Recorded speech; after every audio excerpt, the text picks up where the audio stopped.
चालाक सास और बुद्धिमान बहू। एक समय की बात है जब कैलाश और शांति अपने बेटे महेश के साथ एक घर में रहते थे। महेश की माँ का नाम वैसे तो शांति था पर बिल्कुल शांत नहीं रहती थी। वो बड़ी ही तेज और चालाक थी। शांति को अपने बेटे के लिए एक लड़की की तलाश थी। उसने काफी लड़कियां देखी थी पर आज तक कभी किसी लड़की को पसंद नहीं किया था। वो लड़कियों से ऐसे ऐसे सवाल करती थी कि कोई भी लड़की उसका जवाब नहीं दे पाती थी। अरे शांति, तुमने फिर एक लड़की को रिजेक्ट कर दिया। अरे तो तुमने देखा नहीं कि वो लड़की कितनी बड़ी बेवकूफ थी? अब ऐसे लड़की के पल्ले बांध दूं क्या अपने इकलौते बेटे को? आखिर आगे चलकर उसे पूरा घर संभालना है। मैं अपने बेटे की शादी करूंगी तो किसी बुद्धिमान लड़के से करूंगी। महेश दूर खड़ा ये सब सुन रहा था। वो तो अपनी माँ की बात सुनकर सर ही पकड़ लेता है और ऑफिस के लिए निकल जाता है। ऑफिस के बाद वो राखी से मिलता है। क्या हुआ महेश, आज तुम कुछ उदास दिख रहे हो? कोई बात हुई है क्या? अब क्या बताओ राखी, कुछ समझ में ही नहीं आ रहा। माँ ने फिर कोई लड़की देखी थी और उसे रिजेक्ट कर दिया। तो ये अच्छी बात है ना। अगर वो किसी और को पसंद कर लेंगी तो फिर हमारी शादी कैसे होगी? हाँ, पर वैसे भी तो हमारी शादी होना कितना मुश्किल है। तुमको पता है कि माँ कितनी चालाक है, और मैं तुमको उनसे मिलवाऊं कैसे? वो तो लव मैरिज के बिल्कुल खिलाफ है। वो चालाक है तो मैं भी कम बुद्धिमान नहीं हूँ। अब तुम बस वैसा करो जैसा मैं तुमको कहती हूँ। राखी के कहने पर महेश बिल्कुल वैसा ही करता है। वो अपनी माँ से जाकर कहता है, माँ, वो जो मेरा दोस्त है ना राकेश, उसकी अगले महीने शादी है। वो बोल रहा था कि माँ और बाबूजी को जरूर लेकर आना। अरे वो तो तुझसे उम्र में छोटा है। करती होगी उसके माँ बाप ने ऐसे ही किसी भी लड़की से उसकी शादी पक्की। मैं थोड़ी ना ऐसे करूंगी। वक्त लग जाए पर लड़की ढूंढूंगी तो सबसे बुद्धिमान। अरे माँ, उसकी माँ तो आपसे भी ज्यादा तेज है। उन्होंने तो अखबार में इश्तिहार निकलवा दिया था राकेश की शादी के लिए। फिर तो इतनी लड़कियों के रिश्ते ही रिश्ते आने लगे थे, और उसमें से उन्होंने एक लड़की कर ली पसंद। अब शांति के दिमाग में भी यही बात बैठ जाती है। वो भी अखबार में महेश की शादी के लिए इश्तिहार निकलवा देती है। उसके बाद महेश के रिश्ते के लिए बहुत सी लड़कियों के रिश्ते आते हैं। शांति रोज एक लड़की से मिलती और उसको रिजेक्ट करती जाती। फिर एक दिन राखी शांति से मिलने आती है। नमस्ते। नमस्ते नमस्ते। नाम क्या है तुम्हारा? जी, मेरा नाम राखी है। कितनी पढ़ी लिखी हो? क्या करती हो? जी, मैंने एमए कर रखी है और एक सरकारी स्कूल में पढ़ाती हूँ। अच्छा, मैडम हो? फिर तो काफी बुद्धिमान होना चाहिए तुमको। फिर तो मेरी दी गई तीनों परीक्षा में तुमको पास हो जाना चाहिए।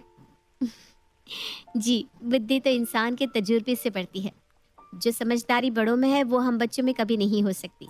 पर हाँ, मैं कोशिश करूंगी कि आपको निराश ना करूं। ठीक है ठीक है। चलो, तुम्हें खाना बनाना तो आता ही होगा। जी, बिल्कुल आता है।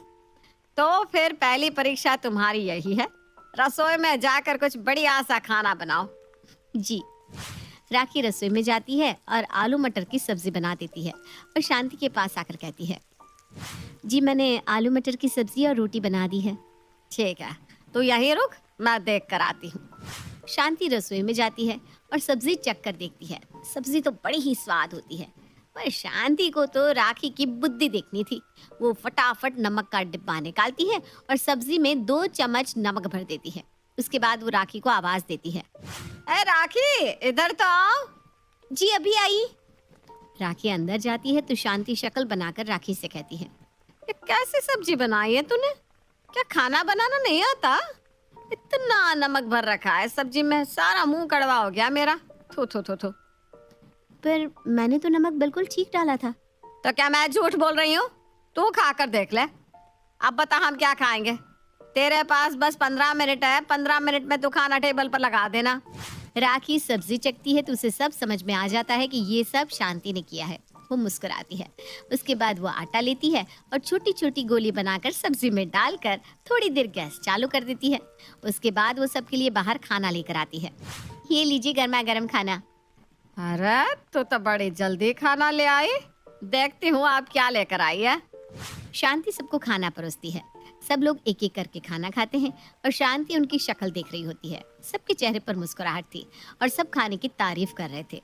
शांति भी उसके बाद सब्जी चखती है और उसका स्वाद बिल्कुल वैसा ही होता है जैसा उसने पहले चखा था। अब तो ठीक है ना सब्जी? नमक तो नहीं है ना ज्यादा? अरे इतनी जल्दी कैसे ठीक कर लिया तूने इसको? आटे की गोलियां बनाकर मैंने सब्जी में डाल दी और सारा एक्स्ट्रा नमक उन गोलियों ने सोख लिया। ये तो बस पहली परीक्षा थी, अभी 2 और बाकी है। अब अगले दिन राखी की दूसरी परीक्षा होती है। राखी को अपने ऊपर पूरा भरोसा होता है, पर शांति के पास मुश्किल से मुश्किल परीक्षा तैयार थी। तो तैयार हो दूसरी परीक्षा के लिए? जी बिल्कुल। जा, ये ले महेश की शर्ट, इसे जाकर इस्त्री कर दे। आज उसके दोस्त राकेश की शादी है ना, उसे इसी शर्ट को शादी में पहन कर जाना है। जी माँ जी, पर मेरी दूसरी परीक्षा? अरे यही तो है तेरी दूसरी परीक्षा।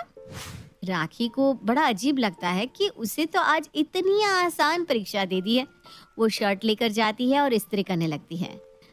तभी वो देखती है कि शर्ट में हल्दी का बहुत बड़ा दाग है। हे भगवान, इसमें तो इतना बड़ा हल्दी का दाग है। वो शर्ट लेकर शांति के पास जाती है। देखिए ना, इसमें तो इतना बड़ा हल्दी का दाग है। यही तो है तेरी परीक्षा। तुझे क्या लगा तेरी परीक्षा इतनी आसान होगी? ओह, समझ गई। राखी शर्ट लेकर जाती है और काफी देर तक वापस नहीं आती। शांति हंसने लगती है। मुझे तो पहले ही पता था इस परीक्षा में फेल हो जाएगी। अब सोच रही होगी कैसे शक्ल दिखाऊं। जी मैं आ गई और शर्ट अच्छे से प्रेस करके अलमारी में टांग दी है। और वो दाग? वो तो गायब। पर कैसे? थोड़ा सा डिटर्जेंट और उस पे थोड़ा सा सिरका और बस ठंडे पानी में डालकर थोड़ी देर भिगो कर रख दिया। दाग गायब। सूखने में थोड़ा वक्त लगा, इसीलिए आपको इंतजार करना पड़ा। हाँ, दिमाग तो है भाई। कोई नहीं, अभी सबसे मुश्किल और तीसरी परीक्षा बाकी है। तैयार हो ना? जी बिल्कुल तैयार हूँ। बस फिर शांति पूरी रात राखी के लिए मुश्किल से मुश्किल परीक्षा सोचने लगती है। सुबह होते ही राखी घर आती है, पर उसे घर में कहीं शांति नहीं दिखती। अरे बेटा तुम आ गई, पर शांति की तबीयत बहुत खराब है। जी क्या हुआ उनको? वो तो कल तक बिल्कुल ठीक थी। हाँ बेटा ठीक ही थी, पर पता नहीं अभी अचानक उसके पेट में बड़ा तेज दर्द शुरू हो गया था। पेट पकड़ कर बैठी है। मैं उनसे मिल सकती हूँ? हाँ मिल लो, जाओ। राखी अंदर जाकर शांति से मिलती है। शांति अपना पेट पकड़कर बैठी होती है और जोर जोर से चिल्ला रही होती है। आए मेरा पेट, आज तो मैं मरी जाऊंगी। मैंने सुना आपकी तबीयत बहुत खराब है। तो तुझे क्या हंसते हुए दिख रही हो? देख नहीं रहा मेरे पेट में कितना दर्द है? तू तो बड़ी बुद्धिमान है ना। बता इसका कोई इलाज है क्या तेरे पास? माया तो चली जा, जा यहाँ से, और बाकी सब भी चले जाओ, मुझे अकेला छोड़ दो। राखी और बाकी लोग बाहर आ जाते हैं। तुम माँ की बात का बुरा मत मानना, उनके पेट में कुछ ज्यादा ही तेज दर्द है, बस इसीलिए गुस्सा कर रही हैं। तो उनको कोई दवाई नहीं दी क्या? दी तो है, पर अभी तक कोई असर ही नहीं है। आखिर अचानक उनके पेट में दर्द कैसे हो गया? क्या खाया था रात को? रात को कढ़ी और चावल खाए थे उन्होंने। ओह अच्छा, मैं सब समझ गई। लगता है उनकी गैस बन गई है। मैं अभी आती हूँ, तब तक उनको संभालो। राखी जल्दी से रसोई में जाती है और एक काढ़ा तैयार करती है। अजवाइन, काली मिर्च और हींग मिक्स करके काढ़ा बनाकर जल्दी से शांति के पास जाती है। अरे तुझे बोला था ना जाने को, फिर अभी तक गई क्यों नहीं? मैं चली जाऊंगी, पर अभी ना आप ये काढ़ा पी लीजिए, इससे आपको आराम मिलेगा। ये कैसा काढ़ा बना लाई है? इतने अच्छे अच्छे डॉक्टर की दवाई काम नहीं कर रही, तो ये काढ़ा क्या काम करेगा? माँ पीने में क्या जाता है, आप एक बार पी कर तो देखो, क्या पता कुछ आराम मिल जाए। महेश के कहने पर शांति उस काढ़े को पी लेती है। उसके बाद सब वहीं खड़े शांति की शक्ल देख रहे थे। कुछ ही मिनटों में शांति के पेट का दर्द एकदम गायब। शांति के चेहरे पर तो खुशी के फूल खिल जाते हैं।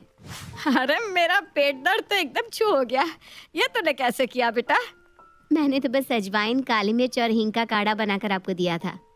कितनी बुद्धिमान है ये लड़की। इससे बुद्धिमान बहू तो मेरे महेश के लिए कोई हो ही नहीं सकती। शांति राखी को गले से लगा लेती है और जल्दी उसकी शादी अपने बेटे महेश से करवा देती है। और उसे कभी पता ही नहीं चलता कि वो तो उसके बेटे की ही पसंद थी।